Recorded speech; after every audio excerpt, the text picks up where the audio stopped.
Hi உறவுகளே, இந்த கதையின் தொடரின் பெயர் சொல்ல மறந்த காதல். இந்த கதையை எழுதி வாசிப்பது நான் உங்கள் ஜன்னத். வாங்க இப்ப கதைக்குள்ள போகலாம். இங்கு மாமா பத்திரிகை அனைத்தையுமே அடித்துவிட்டு வீட்டுக்கு வரவும் அப்பொழுது கனகவள்ளி அவரிடம் கேட்டாள், என்னங்க பத்திரிகை அடிக்க கொடுத்துட்டீங்களா? இன்னும் கல்யாணத்துக்கு 5 நாள் தாங்க இருக்கு என்று சொல்லவும், எல்லாம் முடிச்சிட்டேன், இப்பதான் அதெல்லாம் அடிக்க கொடுத்துட்டு வந்திருக்கேன். இன்னைக்கு ஈவினிங் இல்லைன்னா நாளைக்கு காலையில நமக்கு பத்திரிக்கை வந்துடும். நம்ம இங்க இருக்கிற சொந்தக்காரங்களுக்கு கொடுத்துட்டு நம்ம சென்னைக்கு கிளம்பலாம் என்று சொல்லவும், சரிங்க, நம்ம நாளைக்கு ஊருக்கு போனாதான் போயிட்டு பாப்பாவுக்கு பழைய நகை எல்லாம் கொடுத்துட்டு அவளுக்கு புது நகையெல்லாம் எடுக்க முடியும். அவளுக்கு கொஞ்சம் திங்ஸ் எல்லாம் வாங்க வேண்டியது இருக்கு என்று கனகவள்ளி சொல்லவும், கனகா, உன்னை நினைக்கையில எனக்கு ரொம்ப பெருமையா இருக்கு. இவ்வளோ நாளா நீ அணுக்கிட்ட எப்படி நடந்து கொண்டன்னு நானும் பார்த்தேன். ஆனா இப்ப நீ சுத்தமா மாறிட்டியே, எப்படி என்று கேட்கவும், என்னங்க நீங்களே இப்படி என்ன கேட்குறீங்க என்று கனகவள்ளி கேட்கவும், இல்லை கனகா, எனக்கு நீ மாறினது ரொம்ப சந்தோஷமா தான் இருக்கு.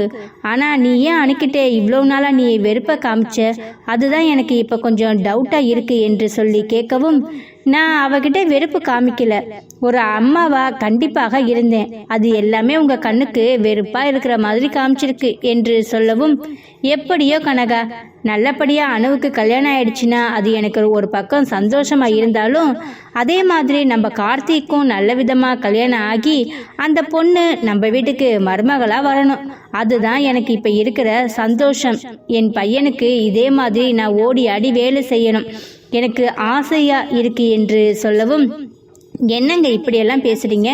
இப்ப எப்படி நம்ம அணுவிற்கு நின்று கல்யாணம் பண்றோமோ அதே மாதிரி நம்ம கார்த்திக்கும் நின்று கல்யாணம் பண்ணணும்.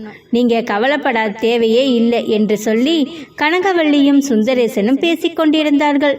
அப்பொழுது அறையில் இருந்து வந்த அனு, மாமா பத்திரிகையெல்லாம் அடிக்க கொடுத்துட்டீங்களா? பிரிண்ட் எல்லாம் ஓகே தானே என்று கேட்கவும், எல்லாம் ஓகே தான், நாளைக்கு வந்துடும். நம்ம இங்க சொந்தக்காரங்களுக்கு வச்சுட்டு நம்ம நாளைக்கு ஈவினிங் ஊருக்கு கிளம்பலாம் என்று மாமா சொல்லவும், சரி மாமா, அப்ப எனக்கு இங்க கொஞ்சம் திங்ஸ் எல்லாம் வாங்க வேண்டியது இருக்கு, நான் அத்தைய கொஞ்சம் வாங்கிக்கிட்டு வந்துடுறோம், மற்றதெல்லாம் நான் சென்னையில வாங்கிக்கிறேன் என்று சொல்லவும், சரி என்று சொல்லிவிட்டு சுந்தரேசன் போய் அவருடைய அறையில் போய் சிறிது நேரம் படுத்தார். இவர்கள் இருவரும் அவர்களுக்கு வாங்க வேண்டிய பொருட்கள் எல்லாம் வாங்குவதற்கு கடை வீதிக்கு சென்றார்கள். இங்கு கார்த்திக், பிரகாஷ் அவர்களுடைய கல்யாண வேலையை அவர்கள் மும்புறமாக பார்த்து கொண்டிருந்தார்கள். கார்த்திக், நம் மண்டபத்துக்கு எல்லாம் ஏற்பாடு பண்ணிட்டேன், நீங்க மற்ற திங்ஸ் எல்லாம் அங்க இறக்குறதுக்கு நீங்க ரெடி பண்றீங்களா என்று பிரகாஷ் கேட்கவும், மாப்பிள்ள நீங்க கவலைப்படாதீங்க, என்னோட அணுவை நீங்க கல்யாணம் பண்ணிக்க போற மாப்பிள்ள, நீங்க நிம்மதியா இருங்க, இந்த மாதிரி வேலையெல்லாம் நீங்க செய்யணும்னு அவசியம் இல்லை, நான் என்னோட ஃப்ரெண்டுங்களை வைத்து கூட நான் வேலையை பார்த்து கொள்கிறேன், நீங்க போய் ரெஸ்ட் எடுங்க என்று சொல்லவும், பரவாயில்ல கார்த்திக், இருக்கட்டும், என் கூட பிறந்தவங்க யாராவது இருந்தா வேலை செஞ்சா என்னால் அதை பார்த்துட்டு இருக்க முடியுமா? அதே மாதிரி தான் நீங்க தனியா வேலை செய்யறது என்னால் பார்க்க முடியாது, என்னால் முடிஞ்ச சின்ன சின்ன வேலையை நான் பார்த்துக்கிறேன் என்று அவன் சொல்லவும், இல்லை பிரகாஷ், நீங்க எவ்வளோ பெரிய கம்பெனிக்கு ஓனர், இந்த மாதிரி வேலையெல்லாம் நீங்க பார்க்க வேண்டாம், நான் தான் சொல்றேன்ல, நீங்க போய் ரெஸ்ட் எடுங்க என்று சொல்லவும், சரி என்று பிரகாஷ் அந்த இடத்தை விட்டு நகர்ந்தான். கார்த்திக் இரவு பகலாக அணுவுக்கு அவனுக்கு கொடுத்த வேலையை அயராது செய்து கொண்டே இருந்தான். அவனுடைய ஃப்ரெண்டுகளும் அவனுக்கு உதவி செய்து கொண்டே இருந்தார்கள். இப்படியே 4 நாட்கள் கழியவும் அணுவும் சென்னைக்கு வந்து விட்டாள். வந்த பிறகு அவளுக்கு மாற்ற வேண்டிய அனைத்து பொருளையுமே வாங்கிவிட்டு அந்த வீடு கல்யாண கோலம் களை கட்டி கொண்டிருந்தது. மாமா கொண்டு வந்து கொடுத்த பத்திரிகை அனைத்தையுமே பிரகாஷிடம் கொடுக்கவும், அவன் வைக்க வேண்டிய அனைவருக்குமே பத்திரிகையை வைத்து விட்டான். அதே போல் அணுவின் உறவுக்காரர்களுக்கு அனைவருக்கும் போன் மூலமாகவும் நேரிலும் சென்று அவளுடைய மாமா அழைப்புதலை வைத்துவிட்டு வந்தார். இப்படியாக இருக்கவுமே அந்த வீடு கல்யாணம் கோலம் கட்டவும், அப்பொழுது அங்கு வந்திருக்கும் சொந்தக்காரர்கள் அணுவை பார்த்து, அனு, நீ ரொம்ப கொடுத்து வச்சவ, உங்க மாமா தன் பொண்ணுக்கு கல்யாணம் பண்ற மாதிரி ஓடி ஆடி உனக்காக அவ்வளோ வேலை செய்கிறாரு, அப்ப நீங்க கொடுத்து வச்சவ தானே என்று சொந்தக்காரர்கள் சொல்லவும், உடனே கனகவள்ளி அங்கு வந்து, என்ன அப்படி சொல்றீங்க? பெத்தது வேணா அவர் தங்கச்சா இருந்திருக்கலாம். ஆனா சின்ன பிள்ளையா இருந்தது வளர்த்தது நானும் என்னுடைய வீட்டுக்காரன் தானே. அனு எனக்கு மருமக இல்லை, அவ எனக்கு பொண்ணு தான். இந்த மாதிரி யாரும் பேசி அனு மனசை கஷ்டப்படுத்தாதீங்க என்று சொல்லவும், ஊர் உலகத்துல இல்லாததாம்மா நாங்க சொல்லிட்டோம், உண்மையை தானே நாங்கள் சொன்னோம் என்று அவர்கள் சொல்லவும், ஊர் உலகத்தில் என்ன வேண்டாலும் இருக்கலாம், ஆனால் இது எங்கள் பொண்ணோட கல்யாணம். எங்கள் பொண்ணுக்கு நாங்கள் ஓடி ஆடி வேலை செய்யாமல் வேறு யாரும் செய்ய போகிறா? நீங்கள் கல்யாணத்துக்கு வந்தீங்களா, வாழ்த்தீங்களா மட்டும் இருங்க, மற்றபடி ஒருத்தவங்க மனசை கஷ்டப்படுத்துகிற மாதிரி எதுவும் பேசாதீங்க என்று சொல்லவும், அவர்கள் அனைவரும் சரிடிமா அம்மா, நாங்கள் உங்கள் பொண்ணை எதுவுமே பேசலை, நாங்கள் அமைதியாக இருக்கோம் என்று சொல்லிவிட்டு அங்கிருந்து அவர்கள் நகர்ந்தார்கள். அதே போலவே அங்கு பிரகாஷின் வீடுமே களை கட்டியது. அவர்கள் சொந்தக்காரர்கள் அனைவருமே அங்கு வந்திருந்தார்கள். அப்பொழுது கல்யாணத்துக்கு முதல் நாளாக நலுங்கு வைக்க வேண்டும் என்று உறவுக்காரர்கள் சொல்லவுமே, அந்த மொகரைய கட்டுறது கல்யாணம் பண்ணுறது எனக்கு பிடிக்கல, இதில் இவனுக்கு நலுங்கு வேற வைக்கணுமா என்று அலமேலு மனதில் நினைத்து கொள்ளவும், என்ன அலமேலு அக்கா, உங்கள் மகனுக்கு தான் கல்யாணம், நீங்கள் தானே இதெல்லாம் எடுத்து செய்யணும், என்ன அப்படி அமைதியாக இருக்கீங்க என்று சொல்லி கேட்கவும், இல்லைம்மா, அதற்கான ஏற்பாடு எல்லாமே நான் பண்ணி தான் இருக்கேன் என்று பிரகாஷ் இருக்கிறான் என்று அப்படி முகத்தை மாற்றிவிட்டு சொன்னாள். அப்படின்னா இன்னைக்கு ஈவினிங் வைக்கிறதுக்கு எல்லா வேலையும் பண்ணிட்டீங்க என்று உறவுக்காரர்கள் சொல்லவும், இவ வேற கல்யாணத்துக்கு வந்தம்மா, சும்மா அச்சதையை போட்டம்மா, மூக்கு பிடிக்க சாப்பிட்டு போறது இல்லாமல் அது பண்ணுங்க இது பண்ணுங்கன்னு சொல்லிட்டு என்னை இளவு எடுக்கிறா என்று அவள் புலம்பிக் கொண்டே அவர்கள் சொன்னது போலவே நலுங்குக்கான வேலையை அவள் செய்து கொண்டிருந்தாள். அப்பொழுது அங்கு வந்த காயத்ரி, மேடம், என்ன மேடம் இதெல்லாம் நீங்க செய்யறீங்க என்று சொல்லி கேட்கவும், என்ன பண்றது காயத்ரி, எல்லாம் என் தலை எழுத்து, என் பசங்களுக்காகவும் என் பசங்களோட ஃபியூச்சருக்காகவும் நான் என்னெல்லாம் செய்யற காத்திருக்கேன்னு தெரியல. எனக்கு அவளை கல்யாணம் பண்ணிட்டு வர்றதே பிடிக்கல, அந்த கல்யாணத்துக்கு நான் தான் நலுங்கு ஃபங்க்ஷன் பண்ணணும்னு சொல்லிட்டு இந்த வந்திருக்க உறவுக்காரங்க எல்லாம் சொல்றாங்க. இதுங்களுக்கு வேற வேலையே இல்லை, வந்தமா போனமா மாதிரி இல்லாம ஏன் உசுர வாங்குறாங்கன்னு என்று அலமேலு புலம்பிக் கொண்டே இருந்தாள். சரி விடுங்க மேடம், எல்லாம் நம்ம பிரகாஷ் சார் மூஞ்சிக்காக பார்க்கலாம், ஏன்னா உங்களுடைய நல்லதுக்காக தான் நான் சொல்கிறேன். நீங்கள் இதில் ஏதாச்சும் பண்ண போயிட்டு அது பிரகாஷ் சாருக்கு பிடிக்காம போச்சுன்னா அப்புறமா நம்ம 2 பேருக்குமே ப்ராப்ளம் தான். அதனால் இந்த கல்யாணத்தில் எந்த ஒரு தடங்களும் வராத அளவுக்கு நம்ம நடந்துக்கலாம், அப்போ தான் நம்ம மேலே அவருக்கு சந்தேகம் வராது என்று சொல்லவும், ஆனால் பிரகாஷ் அங்கிருந்து இவர்கள் இருவரும் பேசிக்கொண்டிருப்பதை அவன் கவனித்து கொண்டு தான் இருந்தான். அவன் அப்பொழுது மனதில் நினைத்து கொண்டான், இந்த 2 ஃப்ராடும் மனசுக்குள்ள என்ன நினைச்சிட்டு இருக்குன்னு தெரியலையே. சித்தின்னு சொல்லி எனக்கு பேருக்கு தான் சித்தி, ஆனால் எனக்கு ஃபுல்லாக கெடுதல் பண்ணுறதுக்கு என் சித்தி இருக்குது. ஆனாலும் அதை விட்டு கொடுக்கவும் முடியலை என்னால். சபையில் எங்கே உங்கள் சித்தின்னு கேட்டால் நான் என்ன செய்கிறது? அதனால தான் அவங்க முன்னாடி நான் எல்லாமே பண்ண வேண்டியதாக இருக்குது. இந்த கல்யாணம் மட்டும் நல்லபடியாக முடியட்டும், இதில் எதுவும் அவங்க பண்ண மாட்டாங்கன்னு எனக்கு நல்லாவே தெரியும். ஏன்னா என் முன்னாடி எதுவும் அவங்க அசிங்கப்படக்கூடாதுன்னு நினைக்கிறாங்க. அதனால் கல்யாணத்தில் எந்த விதமான தடங்களும் அவங்க பண்ண மாட்டாங்கன்னு எனக்கு நல்லாவே தெரிஞ்சிருச்சு. இருந்தும் அவங்க வேற ஏதாச்சும் அணு வீட்டுக்கு வந்ததுக்கு அப்புறமா பண்ணுறதுக்கு அவங்க முயற்சி பண்ணுவாங்கன்னு எனக்கு நல்லாவே தெரியுது. அதுக்குள்ளாட்டியும் நம்ம என்ன பண்ணணும் அதை பண்ணிடணும். ஏன்னா அணு இங்கே வந்ததுக்கு அப்புறமா அவங்களுக்கு எந்த விதமான துன்புறுத்தலும் எந்த விதமான கஷ்டமும் இருக்கக்கூடாது. அவ ராணி மாதிரி இந்த வீட்டில் இருக்கணும் என்று பிரகாஷ் மனதில் நினைத்து கொண்டான். உடனே அங்கு வந்த காயத்ரி, சார், ஆஃபீஸு ஒரு 2 நாள் லீவ் விட்டுட்டேன், கல்யாணத்துக்கு எல்லாத்துக்குமே இன்விடேஷன் வச்சு அவங்கவுங்களுக்கான தனியாக ஒரு அரேஞ்ச்மெண்ட் பண்ணியிருக்கேன். அவங்க கல்யாணத்துக்கு வர்றப்ப அவங்கள கவனிக்கிறதுக்கு தனியாக நான் ஆளும் எல்லாம் ரெடி பண்ணிட்டேன். நம்ம கல்யாணத்தில் எந்த விதமான குறையும் வராத அளவுக்கு நான் பார்த்துக்கிட்டேன் சார் என்று சொல்லி காயத்ரி சொல்லவும், சரி காயத்ரி, நீங்கள் மற்ற வேலைங்களை பாருங்கள். சரி என்னாச்சு? எங்கள் சித்தி ஏதோ உங்ககிட்ட பேசிகிட்டு இருந்த மாதிரி இருந்துச்சு என்று சொல்லி கேட்கவும், அவள் என்ன சொல்வதென்று தெரியாமல் அப்படியே முழித்து கொண்டிருந்தாள். ஒன்றும் சார், கல்யாணத்துக்கு எந்த விதமான குழப்பமும் வரக்கூடாது, யாரும் கவனிக்கலன்னு சொல்லி கூட சொல்லக்கூடாது, நீ தான் பக்கத்தில் இருந்து பார்த்துக்கணும்னு உங்கள் சித்தி சொன்னாங்க சார் என்று சொல்லவும், அப்பொழுது அவன் மனதில் நினைத்து கொண்டான், எங்கள் சித்தி அப்படியெல்லாம் சொல்லியிருக்கும், அப்படியெல்லாம் சொல்லி இருக்காது. அது என்ன சொல்லியிருக்கும்னு எனக்கு தெரியும் என்று அவன் மனதில் நினைத்து கொண்டு, ஓ அப்படியா, சரி காயத்ரி, நீங்க போய் மற்ற வேலையை பாருங்க, நான் கூப்பிடும்போது வாங்க என்று சொல்லவும் அவளும் அந்த இடத்தை விட்டு நகர்ந்தாள். அன்று மாலை நலுங்கு வைக்கும் ஃபங்க்ஷன் வந்தது. இங்கே பிரகாஷிற்கும் அவர்கள் ஆசைப்பட்டது போலவே நலுங்கு வைத்தார்கள். அதே போல அங்கு அணுவின் வீட்டிலும் அவளுக்கு நலுங்கு வைக்கும் ஃபங்க்ஷன் மிக விமர்சையாக நடந்து கொண்டிருந்தது. விடிந்தால் கல்யாணம் என்பது போல இரு வீட்டாருமே மண்டபத்திற்கு வந்துவிட்டார்கள். அவரவர்களுக்கான வேலையை அவர்கள் பார்த்து கொண்டிருந்தார்கள். நலுங்கு ஃபங்க்ஷன் அனைத்து முடிந்து பிறகு மாப்பிள்ளை அறையில் மாப்பிள்ளை இருக்கும் பொழுது அவளுக்கு பிரகாஷை பார்க்க வேண்டும் போல் இருந்தது. உடனே அவள் பால்கனிக்கு வரவுமே பிரகாஷிற்கு ஃபோன் செய்தாள். அப்பொழுது பிரகாஷ் ஃபோனை எடுத்து, என்ன அனு, இங்கே தானே இருக்க, ஃபோன் பண்ணியிருக்க என்று சொல்லவும், இல்லை உன்னை இப்போ பார்க்க முடியுமான்னு தெரியல, அதனால தான் இப்போ உனக்கு கால் பண்ணேன். எனக்கு இப்போ ரொம்ப சந்தோஷமாக இருக்குது பிரகாஷ். விடிஞ்சா நம்மளுடைய கல்யாணம் எப்படி தெரியுமா இருக்கு, ரொம்ப ஆனந்தமாக இருக்குது எனக்கு தான். ஆனால் இங்கே 2 ஃப்ராடுங்க வந்து இருக்காங்கல்ல, அவங்கள நினச்சாதான் கொஞ்சம் பயமாக இருந்தது. ஆனாலும் இப்போ அந்த கவலை இல்லை. ஏன் தெரியுமா, அவங்க நம்ம கல்யாணத்தில் எந்தவித குழப்பமும் பண்ண மாட்டாங்கன்னு எனக்கு தெளிவாக புரிஞ்சிருச்சு.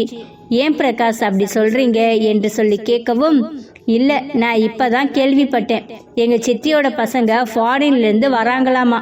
அவங்களுக்கு ஏன் மூலியமாக நிறைய வேலை ஆக வேண்டியது இருக்கான். அதனால் அந்த என்கிட்ட எந்தவித கெட்ட பேரும் வாங்கிடக்கூடாதுன்னு நினச்சிக்கிட்டு அவங்க என்னுடைய கல்யாணத்தில் பம்பரமாக இருக்கிற மாதிரி அவங்க நடந்துட்டு இருக்காங்க. எல்லாம் எவ்வளோ நாளைக்கு, பல நாள் திருடன் ஒரு நாள் அகப்பட்டு தானே ஆகணும். அது மாதிரி எங்கள் சித்தியோட களவாணித்தனமும் எனக்கு ஒரு நாள் நல்லாவே தெரிய வரும். அப்போ நான் என்ன பண்ணணுமோ அதை பண்ணிக்கிறேன் என்று சொல்லவும், பிரகாஷ் நீங்கள் கொஞ்சம் பொறுமையாக இருங்க, இப்போ முக்கியம் நம்மளுடைய கல்யாணம் தான்.